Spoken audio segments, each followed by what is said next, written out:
Hi everyone, Brian here, wishing you a great Monday and a wonderful week ahead. As any of you know who've been following this series, we're trying to uncover the reality of soulfulness as it is found in Scripture. Unlike, say, a religion like Buddhism that specifically gives a practice for the interior work, or Islam, which is more externalized, but nevertheless talks about daily prayer and how to structure a culture and society around the religious faith. You have to dig inside Christianity a little bit to find that. This is because Jesus was less interested in the kinds of human structures, institutions, the way we framework our life politically, socially, economically, was less interested in a design for that than in a design for our interior life. Secondly, of course, Scripture tells stories, and stories are always about people and what they looked like and where they went and what they said and what they did. And that can give us the notion that that's the only thing, or at least the main thing, that this worldview of Scripture is all about, and not a reflection of what the interior journey was that is signified by all these external stories and special events and the way things happen, both either for individuals or entire communities of people. But we're trying to uncover that. It's been part of the Christian tradition its whole history. I think for a big period in the Middle Ages, beginning in the Middle Ages, it got separated out between those who lived the quote-unquote religious life and those who lived life in the world, between the clergy and the laity, between monks and nuns and ordinary Christians going about the business of living. That there was this kind of separation, that there were some people over there behind the cloister walls perhaps that could pursue this interior life, could get to know what the structure of how we work as human beings and how we might listen to the soul could do things. And they produced lots of works throughout the Middle Ages. Everything from the early Middle Ages, say John Climacus, through to the late Middle Ages with people like John of the Cross and Teresa of Avila. So this work was being done, but as I said, it got divided out. I do think that both the Reformation and the Counter-Reformation were attempts to bring it back. But at that time in history, two things were happening. First, there was this enormous rise of interest in humanism and scientism, the scientific method, which meant everything had to be classified. And again, it was all about external observations. And the second was nation and community building took on a very kind of concrete interest, especially among Protestants first, who, say, following the example of John Calvin in Geneva, wanted to build a very sacred community there, a whole city dedicated to this, or Luther's idea of the German states, really claiming the relationship between church and state, and of course our own mother church, the Church of England, the vision being that in fact being English or British from the British Isles and being Anglican were essentially the same thing. They were melded together. And the Counter-Reformation attempted the same thing to create, Irish Catholics, Italian Catholics, Polish Catholics, etc. So these two interests, humanism and science on the one hand, and the interest of religion for building Christian cultures, societies, and even nations on the other, kind of got in the way, even though the Reformation and Counter-Reformation were about bringing that medieval interest in spiritual authenticity to the fore for everybody. it kind of got lost in this bustle of other things. But I've been saying that ever since World War II, and especially the use of atomic weaponry, and the awareness that the first half of the 20th century was dominated by 2 world wars, and that the economy, society, the way human beings will thrive moving into the future had to be a global concern, no longer a local or even national concern, and that nations butting heads is no longer a solution to anything. We're seeing that certainly right now in the Russian invasion of Ukraine. We saw it in our own invasion, not so much of Afghanistan, but certainly of Iraq, that when nations really use traditional military power to try to impose its will on another culture and society, it simply no longer works, and it's just a disaster for everybody, especially, of course, the people who are invaded. And our hearts and minds need to continually go out to the people of Ukraine right now, who will be the ones, regardless of how the war concludes, who will suffer greatly as a result of this catastrophic invasion.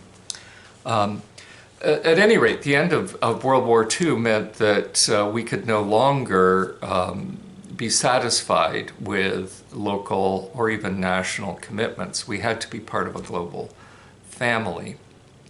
And this means that we're invited to see less the external differences, because the global community is going to be always comprised of people who grow up in different geographic regions, have vastly different experiences and traditions coming out of those geographies, will organize themselves politically, socially, and economically in a wide variety of ways. In other words, we are now moving into a world in which everybody on the outside is going to look different, is going to be an other. And it's really necessary for Christians in particular, and religious people around the world, to, as those bumper stickers say, coexist. But we need to go beyond coexisting. We need to co-thrive. We need to be co-alive in the fullness of our being. And to do that, we absolutely need to recognize the universal truth that emerges out of the deep self, which is very closely linked to our sense of soulfulness, the voice of the soul, the beauty of the soul, the fullness of the soul.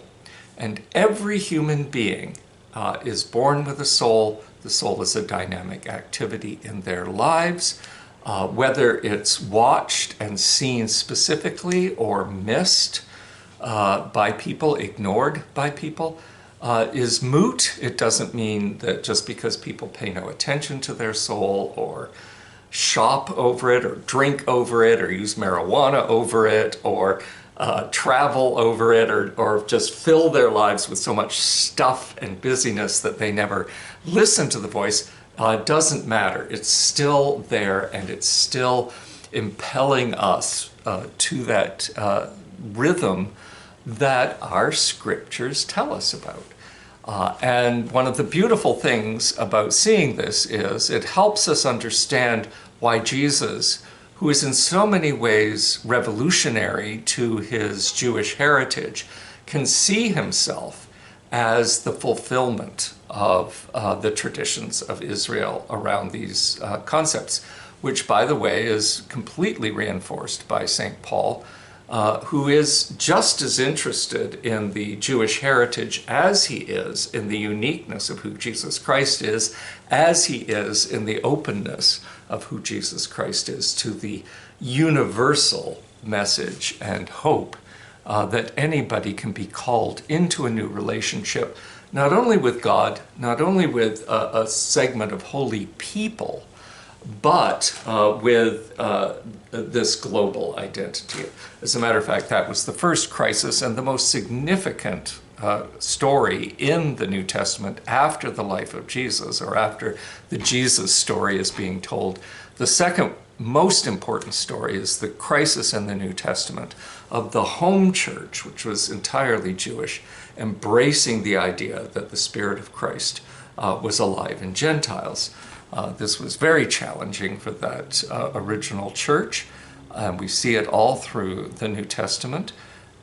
But eventually they, through prayer and conversation and discernment, became aware that this was in fact true, and we'll see that again.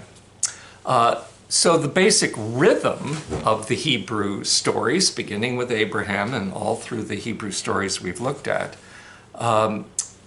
those stories all seem to fall into three parts.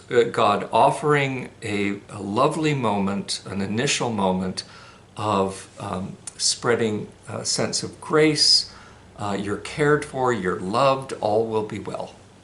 Then a much longer period of God saying, now that you know I have nothing but good intentions for you, I will enter into a deep spiritual relationship with you, which will challenge, sometimes painfully, your everyday presuppositions about the world you share with others, the universe, the physical universe you live in, which is my creation, God says, and of course, my divine hope and design and yearning for the living universe, and your life in particular.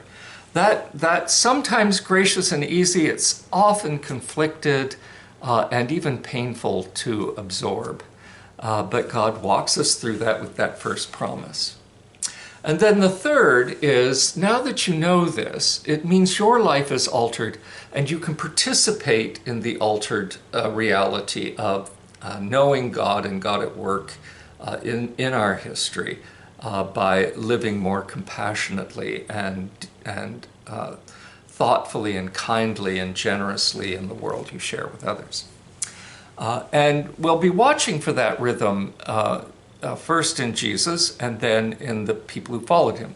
But we saw it in just a few videos ago. We saw it very clearly in the life of Joseph, which is the very first real story in the New Testament, that same three-part rhythm was there. And what we'd like to do before we move once again, and we'll do this next Monday, is take a final look at how the New Testament understands Jesus from this perspective. And so we'll take a look at the Epistle to the Hebrews next week, if you want to give it a look before then. But we're always watching for that revelatory rhythm that's alive through Scripture, showing us not just a religious truth that happened to ancient people because they had these, pre-modern ideas in their heads, but is a model for who human beings are today, so that we can experience that same life-changing joy that occurred for the people around Jesus and live into it ourselves. So thanks for listening again. We'll be looking at the Epistle to the Hebrews next Monday, and have a great week till then. Take care.